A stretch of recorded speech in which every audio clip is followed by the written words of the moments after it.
You're watching Seahawks Today, powered by Chat Sports. Tyler Jones here with you. Thanks for joining us with the NFL Draft in the rearview mirror.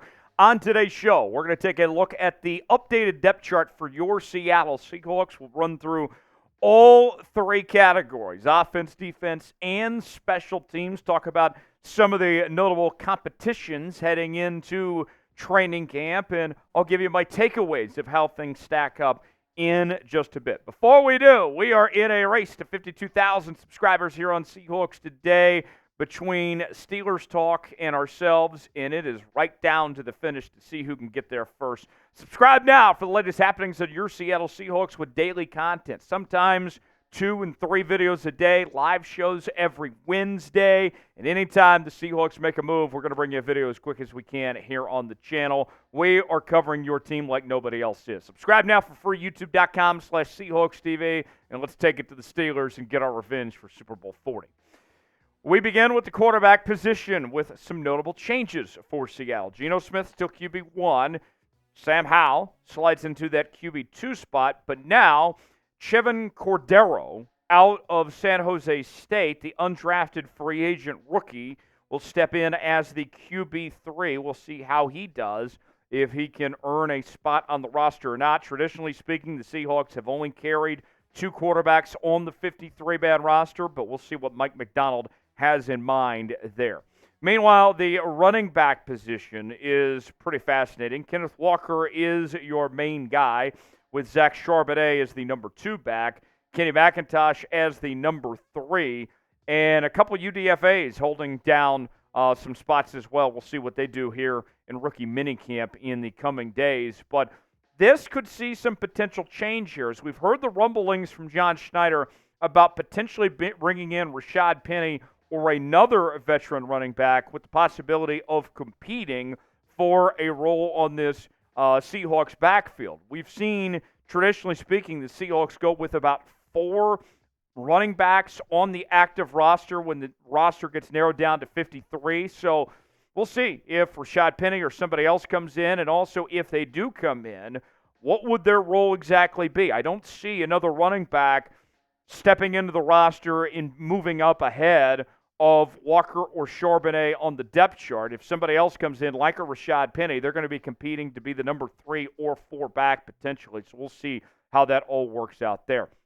At the end of the show, I will give you my grade for the Seahawks depth chart, but want to hear from you guys first. What is your grade for this depth chart? Let me know what you think. A, B, C, D, or F. Whip out that pen and let us know what your grade is in our pinned comment today.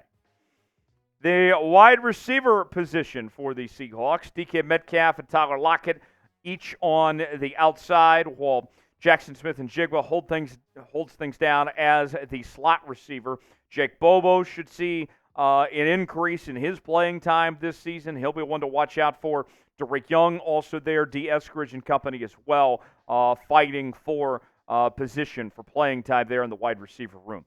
The tight end room looks much different for Seattle in 2024 as Noah Fant takes on the lead tight end role, not sharing that position with Will Dissly like he was prior in the last 2 years when we showed you in the depth charts where they said it was Noah Fant, tight end 1A, and Will Dissly, tight end 1B. That's over with. Noah Fant is the guy now.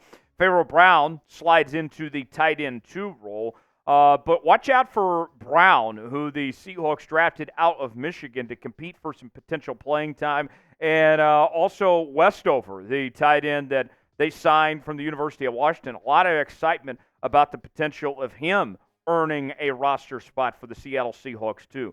Now, I'll say this. None of these other tight ends outside of Fant are great receiving threats, though. I am a bit concerned about this group because my hope was that the Seahawks would go out there, whether it was in free agency or with a higher draft pick, go find a very good receiving threat tight end to be that number 2 tight end next to Noah Fant. That way you can run some 12 personnel and do that. We've seen the best teams in the National Football League. They all run 12 personnel and have multiple tight ends that can catch at a high level. As of right now, the only proven tight end that is a very good pass catcher that we know for certain is Noah Fant. So that leaves a little bit of a hole, if you will, in that tight end room. The offensive line is very fascinating for the Seattle Seahawks. Charles Cross and Abraham Lucas are the only returning starters on the offensive line from 2023. Well, Laken Tomlinson, who signed over from the New York Jets, he will assume the starting left guard role. Olu Oluwatimi gets promoted to the starting center role after the departure of Evan Brown. And for now, Anthony Bradford will be your starting right guard. But Christian Haynes is right there, and he will be competing for playing time. He'll try to make things hell for Tomlinson and Bradford to see if he can take one of their jobs potentially. And I'll say this. With Haynes, he's going to have to earn it, right? He's not going to be handed one of these starting offensive guard spots. But I would expect that when the season rolls around, as we get through training camp and the preseason, that we're going to see Christian Haynes earn one of these starting jobs. Specifically, I think he's going to beat out Anthony Bradford and end up being your starting right guard. He doesn't hold that spot right now. He's going to have to earn it, but I think when it's all said and done, he's going to be the guy that gets the push, gets the nod to start of the offensive line with Laken Tomlinson on the other side. And maybe, if both guys perform well, there's a possibility. Remember, Laken Tomlinson has had some injury issues and such and been inconsistent at times. I would say it's a slim possibility, but still a possibility that maybe Haynes and Bradford both end up starting and we see Tomlinson be the odd man out when it's all said and done. Now, I want to ask you, pick a starting right guard. Who would you rather roll with? Would you rather roll with Anthony Bradford or Christian Haynes right now? Let us know in the comment section. Type AB for Anthony Bradford, CH for Christian Haynes. Let us know in the comment section below. We're going to talk about this guy in just a moment. Byron Murphy, the Seahawks first-round pick out of the University of Texas. We have his jerseys on sale now at chatsports.com/Murphy is where you can get these for yourself today. Men's and women's sizes, the home and the way, and everything in between. Go see for yourself and get these while they're going hot. And when he gets his number, you'll get the jersey with the number that he's going to wear this season. So very important note there. And I'll say this, as a bigger guy like myself, I always appreciate when you got the jerseys of the big fellas, of the hog mollies, right? So if you're a bigger dude, this is a great jersey to get because Byron Murphy, he is going to be a star holding down the fort on this defense for a long time. Go see for yourself, chatsports.com/Murphy to get yours today. The link is in the comments and description of today's video. There he is, the man, the myth, the legend, Byron Murphy. He should be starting on the inside for the Seahawks as the anchor of the interior. We've heard from Mike Macdonald say that he wanted to build a wall with this defense, and Byron Murphy's certainly going to be the building block piece. But then the pieces around it is where things all of a sudden get interesting. Leonard Williams, I'm projecting to be on one side with Dre'Mont Jones on the other side, which means that Jarran Reed is the odd man out, Jonathan Hankins as a rotational piece, and Mike Morris as a rotational piece as well. And what's wild is that this position group, if we were to go back to, let's say, even October for the Leonard Williams trade, this was a very weak position group for the Seattle Seahawks. And now things have changed where this is a position of strength all of a sudden here. Pressure's on Dre'Mont Jones after a disappointing 2023 to earn that playing time. After all that money he's being paid, he's got something to prove, a chip on his shoulder to prove why he deserves to even be with that starting defense there. And Jarran Reed, we saw flashes, right? I like the flexibility here. Even if he ends up being the odd man out, gets bumped out of the starting lineup for Byron Murphy here, I still like the idea that he can play any of those three positions and be the first guy that comes in to rotate if there's an injury or if a guy needs a breather, whatever it may be, you can throw Jarran Reed in there. So not only do you have options and you have the ability to stop the run that you didn't really have before the month of October, before the trade deadline last year, but now you have depth as well. Remember, Leonard Williams was the Seahawks' best defensive player for the second half of 2023. So I'm feeling really good about this group, a lot better than what I was feeling just even several months ago. So, who gets the nod to start of the defensive line? I'm leaning towards Dre'Mont Jones, But Jarran Reed's a good football player in his own right as well. Who do you guys think it will be? Type JR for Jarran Reed. Who shot JR? Or type DJ for Draymond Jones. Let me know in the comments section below. Let's go to the linebacker room where we have seen a complete overhaul, a extreme makeover, home edition, if you will, for the inside linebacker room as Tyrel Dodson is going to be the one that's the green dot. We heard that from Mike Macdonald himself as predicted here on Seahawks Today.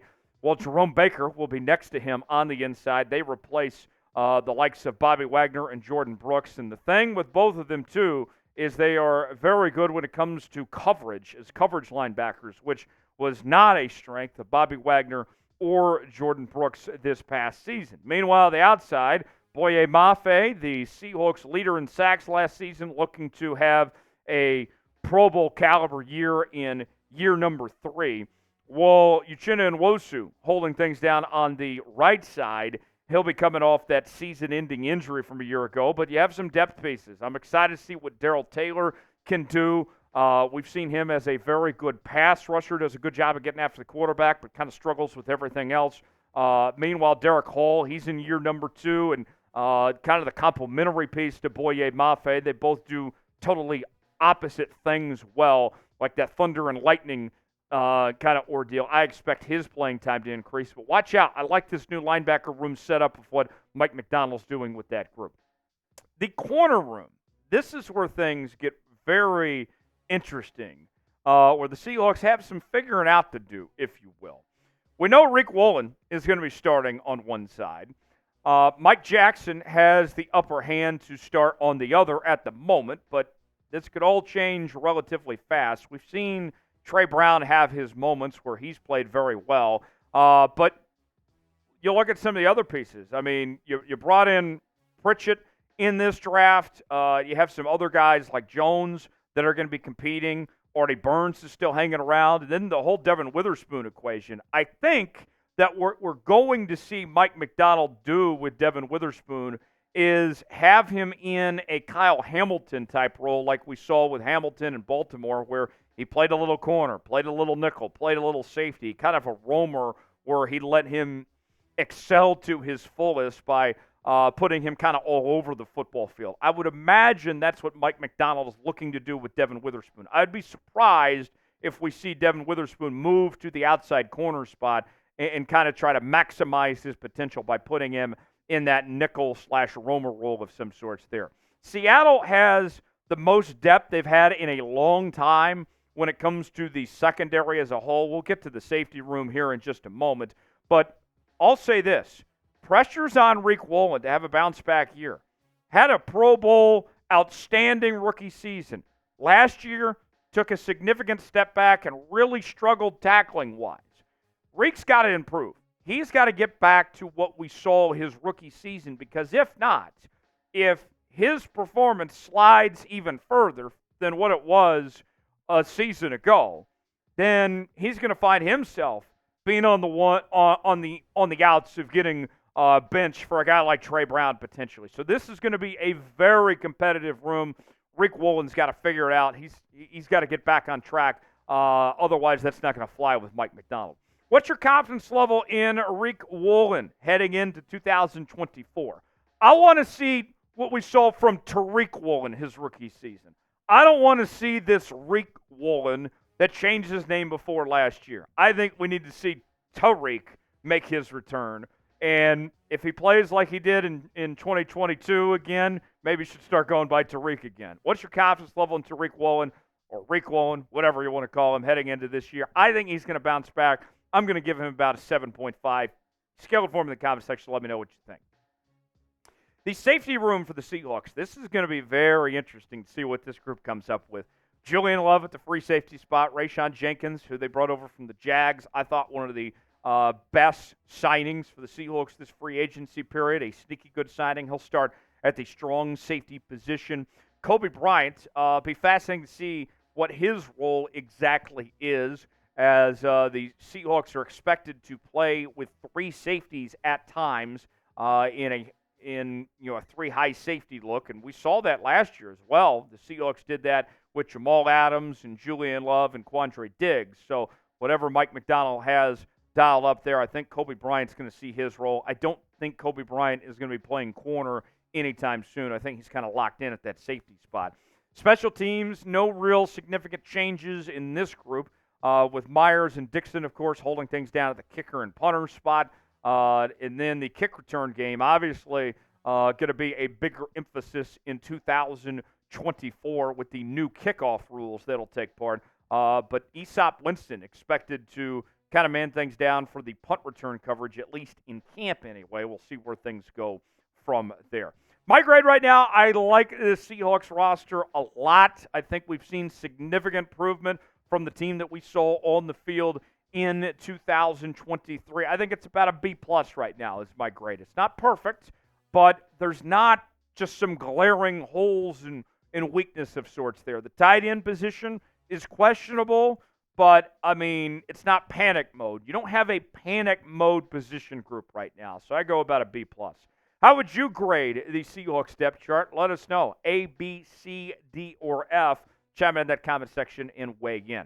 Appreciate you joining us here on this edition of Seahawks Today. For continuing Seahawks coverage, subscribe to the channel now, and we will see you next time.